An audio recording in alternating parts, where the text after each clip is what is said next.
পিটিইতে highlight incorrect ওয়ার্ডস এই question টেস্টটা অনেক ইজিয়ার এবং ফুল মার্ক করা যায়, কিন্তু আমরা এখানেও ভুল করি।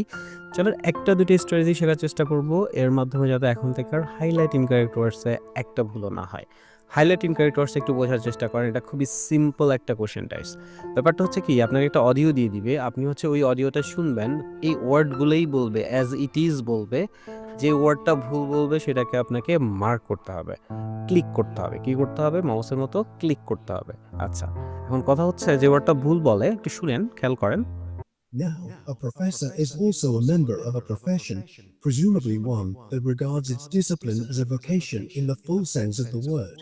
এখন এই যে ডিসক্রিশনকে যে ডিসিপ্লিন বলল, এই জিনিসটা একটু ভালো করে খেয়াল করেন। আপনি ক্লিক করতে করতে ওরা কিন্তু একটু পর্যন্ত বলে চলে যাবে। আপনি এটা করবেন না যে আপনি তারপরে আবার এখান থেকে মেলাচ্ছেন, এটা করবেন না। ওরা এখান থেকে আপনি ধরতে পারতেছেন, তো আপনি এখান থেকেই হচ্ছে আবার ফলো থ্রু করবেন ওদের সাথে সাথে। কেন? কারণ হচ্ছে হাইলাইট ইনকারেক্ট ওয়ার্ডসের অ্যান্সারগুলো একটু দূরে দূরে থাকে। আমি দেখাই আপনাকে, যে এখানে একটা, এখানে একটা, এখানে দেখবেন যে মোটামুটি একদম একটার পর দুইটা ওয়ার্ড পরে আরেকটা, এরকম থাকে না।